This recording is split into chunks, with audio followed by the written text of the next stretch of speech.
everyone, welcome back to another vlog once again. I'm Setu and you are watching Guardian Lifestyle Vlogs.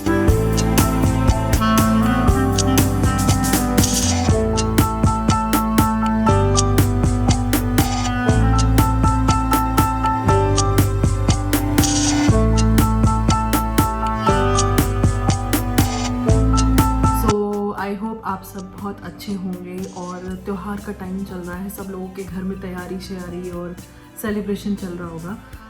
आज है 10 अगस्त और कल है रक्षाबंधन। वैसे इस बार राखी को लेके काफ़ी ज़्यादा कंफ्यूजन चल रहा है, कुछ लोग 11 तारीख बोल रहे हैं, कुछ लोग 12 तारीख बोल रहे हैं। तो कंक्लूजन हमारे यहाँ तो ये निकला है कि भाई 11 तारीख को पूरे दिन राखी का त्यौहार रहेगा और 12 तारीख को सुबह 10 बजे तक रहेगा। तो सुबह 10 बजे का मतलब है सब काम जल्दी जल्दी, तो 12 की जगह हम लोग कल ही सेलिब्रेट करने वाले हैं राखी 11 को। मैं बैठी हूँ नेल पेंट लगाने के लिए, लगा चुकी हूँ। मेरे नेल्स भी छोटे छोटे हैं और मैंने ये वाला शेड लगाया है, तो बहुत ही डिसेंट सा शेड लगता है मुझे ये। तो बस यहाँ पे नेल पेंट लगाने बैठी थी क्योंकि अभी विराज सो रहा है और ये बेस्ट टाइम है, जल्दी से सूख जाएगी बिकॉज एक बार वो उठ जाता है तो ये सब काम तो पॉसिबल नहीं होते। और मैं यहाँ पे बैठी हूँ आपको राखी दिखाने के लिए कि हम लोग कल मेरठ जा रहे हैं। तो मैंने राखी वगैरह ख़रीदी थी, आपने मेरे पुराने ब्लॉग में देखा होगा, लास्ट वाले ब्लॉग में देखा होगा कि मैं राखी वगैरह ख़रीदने गई थी। तो इसमें है राखी जो मैं लेकर के आई हूँ और इस वाले पैकेट में है राखी जो लखनऊ से आई है। तो ये है PKG की और मेरी राखी जो दीदी ने भेजी है। तो ये आजकल कॉम्बो पैक्स आ रहे हैं ऐसे भाई और भाभी वाली राखी के, तो बहुत ही प्रिटी सी राखी है ये मैंने अभी पैकेट से नहीं निकाली है, ये मैं कल ही निकालूंगी जब हम लोग मतलब सेलिब्रेट करेंगे। तो ऐसे आपको आइडिया लग ही रहा होगा। ये PKG की है, ये मेरी राखी है, दीदी ने भेजी है। और ये कुछ लूज़ धागे जैसे भेजे जाते हैं, एक्स्ट्रा धागे, ये वो हैं। और ये राखी है बिट्टू की, जो बिट्टू की सिस्टर ने बिट्टू के लिए भेजी बिकॉज़ वो भी नहीं जा पाएगा लखनऊ। तो ये बिट्टू की राखी है। परी और पीहू की तरफ से विराज के लिए है और ये है बिट्टू की तरफ से, जो बिट्टू की सिस्टर है उसकी तरफ से है विराज के लिए। तो ये लाइट वाली राखी है, ये भी बड़ी क्यूट सी राखी है।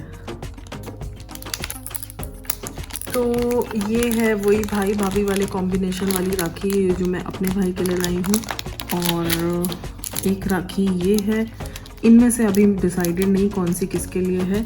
तो इस वाली राखी में कृष्ण लिखा हुआ है, आई थिंक मैंने उल्टा पकड़ा हुआ है, यस। इस राखी में कृष्ण लिखा हुआ है।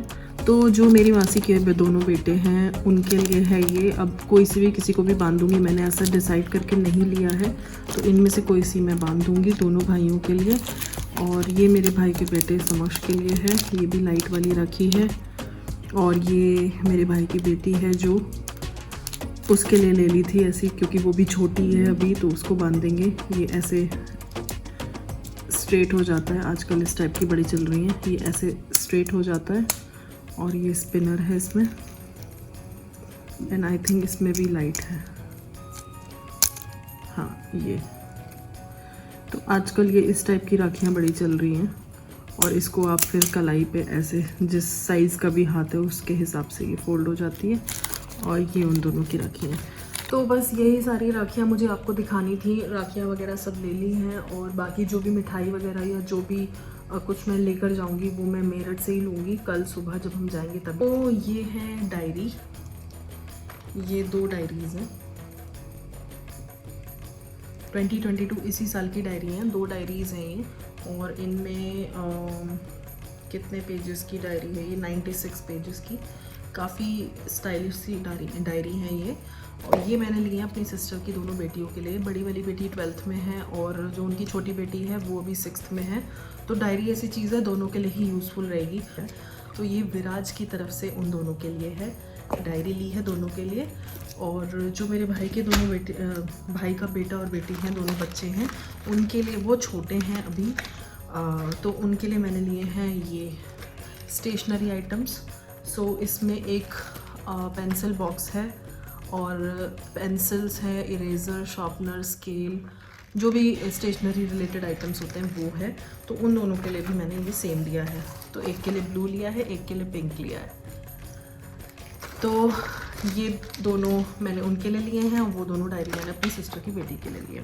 तो बस अभी इनको मैं पैक करूँगी और yes I am all done. और बाकी मिठाई को मैं वहीं से लूँगी। एक मैंने चॉकलेट का डब्बा लिया है सेलिब्रेशंस वाला।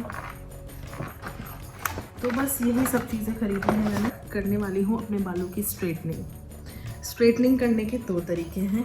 या तो मैं करूँगी स्ट्रेटनर से। ये मेरे पास नोवा का स्ट्रेटनर है, बहुत पुराना है, बहुत ही पुराना, मेरी शादी से भी कई साल पहले का। तो या तो मैं इससे करूँ। इससे क्या है, ये मेरे पास पतले वाला है, मतलब थोड़े थोड़े बाल हो पाते हैं इसमें। और दूसरी चीज़ ये है कि जब किसी के बाल इतने वेवी होते हैं जितने मेरे हैं, तो उसमें टाइम भी ज़्यादा लगता है। और जब आपको खुद की स्ट्रेटनिंग करनी होती है तो बहुत इरिटेटिंग हो जाता है, वो भी गर्मी में। तो एक तरीका तो ये था। दूसरा तरीका है प्रेस। तो अब आप लोगों को लग रहा होगा प्रेस से तो बाल जल जाएंगे, लेकिन मैं आपको बता दूं, बाल तो जलते हैं, इससे भी जलते हैं। लेकिन प्रेस से क्या होता है, एक गो में आपके बाल स्ट्रेट हो जाते हैं। मतलब एक बार आपको ऐसे बालों पे करना पड़ता है और बाल स्ट्रेट हो जाता है। इसमें आप कई बार उसको करते हो। हीट दोनों में बराबर ही लगती है। इसमें धीरे धीरे थोड़ी हीट लगती रहती है, उसमें एक बार में लग जाती है। सिर्फ इतना डिफरेंस है। मैं प्रेस से बाल अपने पोस्ट ग्रेजुएशन टाइम से कर रही हूँ। पोस्ट ग्रेजुएशन में मैंने फ़र्स्ट टाइम किया था और मतलब मैंने ये रियलाइज़ किया, मैं दोनों ही चीज़ यूज़ करती हूँ, मैंने यही रियलाइज़ किया है कि कोई बहुत ज़्यादा डिफरेंस नहीं होता। बाल जो जले वाली जो फीलिंग आती है वैसी बिल्कुल भी नहीं आती कि इससे जल गए और इससे स्मूथनेस दिखाई दे रही है, ऐसा नहीं है। दोनों में ही सेम होता है। और इसमें क्या है, बस थोड़े बाल जलते हैं स्लो मोशन में। इसमें एक बार में हो जाता है, बार बार आपको प्रेस नहीं करना पड़ता। तो इससे क्या है, जब आपको अपने बाल खुद ही प्रेस करने होते हैं तो आप क्या करिए, मैं आपको अभी करके भी दिखाऊंगी, बट मैं आपको जस्ट बता रही हूँ।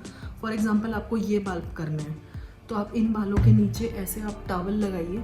फॉर एग्जांपल ये टॉवल है, टॉवल के ऊपर ऐसे बाल रखिए और उसके ऊपर ये ऐसे प्रेस करिए, तो ये एक बार में स्ट्रेट हो जाते हैं खुद से जब आपको करनी हो। बट आप किसी और से करा रहे हो तो आप डेफिनेटली इसको यूज़ करो, बट इससे ऐसा नहीं है। प्रेस से जिन लोगों को कोई कन्फ्यूजन है उनके लिए मैं बता दूं, प्रेस से ऐसा बिल्कुल नहीं है कि बाल जल जाएंगे। प्रेसिंग के बाद जब भी आप नेक्स्ट हेयर वॉश लोगे तो they will be back to normal. कुछ भी नहीं बिगड़ता है, कोई बाल नहीं जलता है, उतना ही जलता है जितना इससे जलता है। तो ऐसा नहीं है कि प्रेस से बाल जलते हैं। तो आज मैं अपने बाल प्रेस से ही करने वाली हूँ और मैं आपको दिखाऊंगी कि मैं कैसे कर रही हूँ। तो चलिए पहले स्ट्रेट कर लेते हैं, बिकॉज उससे पहले विराज उठ जाए तो फिर हम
तो आप लोगों ने देख ही लिया मैंने कैसे स्ट्रेट किया प्रेस से बाल। तो पहली चीज़ तो मैं ये बोलना चाहूँगी, अगर किसी को हैबिट नहीं है तो बिल्कुल मत करना, बिकॉज बहुत जजमेंट लेना पड़ता है कि किस जगह से आपको प्रेस रखनी है। मैं बहुत पहले से करती आ रही हूँ इसलिए मेरे को पता है।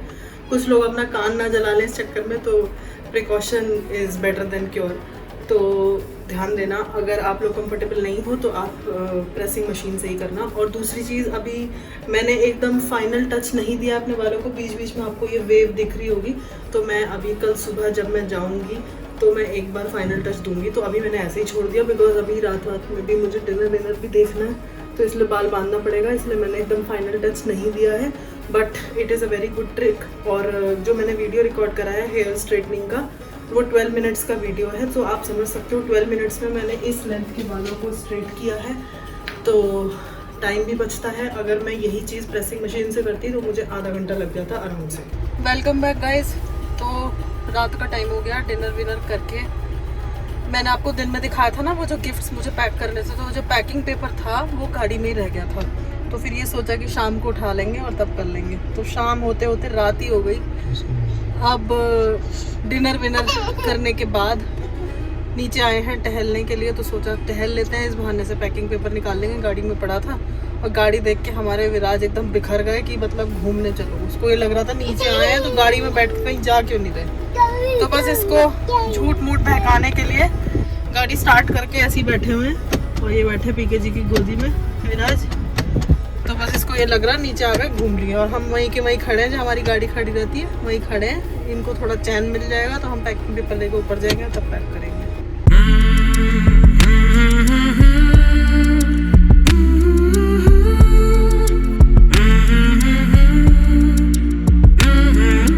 तो ये क्लिप मैं आपको दिखा रही हूँ दिन की, जो दिन में मैं रिकॉर्ड मैंने किया था, तो मैंने सोचा मैं यहाँ पे आपको दिखा देती हूँ। तो ये ब्रेकफास्ट की वीडियो है। तो यहाँ पे मैं बना रही हूँ उत्पम। तो मैंने सूजी को और दही को मिक्स करके थोड़ी देर के लिए रख दिया था। जब वो फूल गई उसके बाद उसमें थोड़ा सा सॉल्ट ऐड करके, और बस इस तरीके का कंसिस्टेंसी आप उस मिक्सचर का बना लें। और बस उसके बाद मैं जैसे ही तवा गरम होगा थोड़ा सा ऑयल डाल के उस पर ये फैला दूँगी। और जो भी वेजिटेबल्स आपको पसंद हो, जैसे कि प्याज, टमाटर, शिमला मिर्च, वो सब आप इसमें डाल दें। मैं ऊपर से डाल रही हूँ, आप चाहें तो मिक्सचर में भी ये सारी वेजिटेबल्स मिक्स कर सकते हो। तो बस इस तरीके से आप ऊपर से डाल दें और थोड़ा सा ऑयल डाल के इसको ढक दें। वैसे तो ये एक साइड से ही पकाया जाता है, बट मुझे ये दोनों साइड से सेकना थोड़ा अच्छा लगता है। तो it is totally up to you, आपको जैसे भी पसंद हो आप उस तरीके से इसको बना लें। तो बस मैं दोनों साइड से इसको अच्छे से सेक लूँगी ऑयल लगा के। और यस, यही हमारा ब्रेकफास्ट था।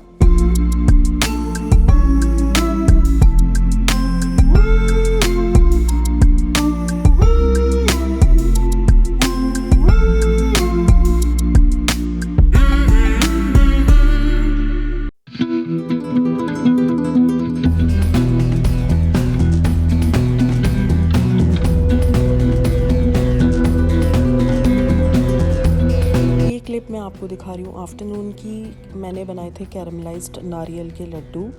तो यहाँ पे मैं आपको दिखा रही हूँ, ये मिल्क मेड की कैन है। ये मार्केट में बहुत इजीली अवेलेबल हो जाती है। तो ये एक पूरी कैन मैं गैस पे बॉईल होने के लिए रख दूँगी, तभी हमारा मिल्क मेड कैरमलाइज हो पाएगा। तो पैन में मैंने पानी ऑलरेडी चढ़ा दिया था, और जैसे ही वो पानी गर्म होगा आप उसमें ये पूरी कैन डाल दें। और तकरीबन 8 से 10 मिनट के लिए आपको इसको बॉईल होने देना है अच्छे से, मीडियम फ्लेम पे ही रखना है। और जैसे ही ये बॉईल हो जाएगा आपको बहुत ही सावधानी से इसको उसमें से निकालना है। तो ये जो छलनी होती है इससे आप इसको निकाल लें और किसी कपड़े पे आप इसको रख दें थोड़ी देर के लिए। आप इसको टच ना करें, बिकॉज़ ये टिन का कैन है तो बहुत ही ज़्यादा गर्म होता है। तो जब ये थोड़ा रूम टेम्परेचर पे आ जाए उस ध्यान से आप इसको ओपन करें। और ये देखिए मिल्क मेड का पूरा कलर चेंज हो गया, वो थोड़ा वाइटिश फॉर्म में होता है और ये हमारा पूरा ऐसा येलोइश फॉर्म में हो जाएगा। दैट मीन्स हमारा मिल्क मेड कैरमलाइज हो गया। अब यहाँ पे मैं क्या कर रही हूँ, एक बोल में मैंने डेसिकेटेड कोकोनट लिया है, नारियल का बुरादा। तो एक बोल भर के लिया है मैंने, और ये कैरमलाइज्ड मिल्क मेड जो मेरा है वो मैंने आधा बोल लिया है। तो ऐसा कुछ फिक्स नहीं है, आप कंसिस्टेंसी देख के उस हिसाब से चीज़ों को कम ज़्यादा कर सकते हैं। यहाँ पे मुझे नारियल का बुरादा थोड़ा कम लगा था तो मैंने थोड़ा सा और ऐड किया था उसमें। तो मेरे मेजरमेंट के हिसाब से 1.5 बोल मेरा डेसिकेटेड कोकोनट गया था और आधा बोल कैरमलाइज्ड मिल्क मेड का गया था। तो बस यहाँ पे देखिए इस तरह की कंसिस्टेंसी होनी चाहिए, जैसे आटे का आप डो लगाते हैं उस टाइप से।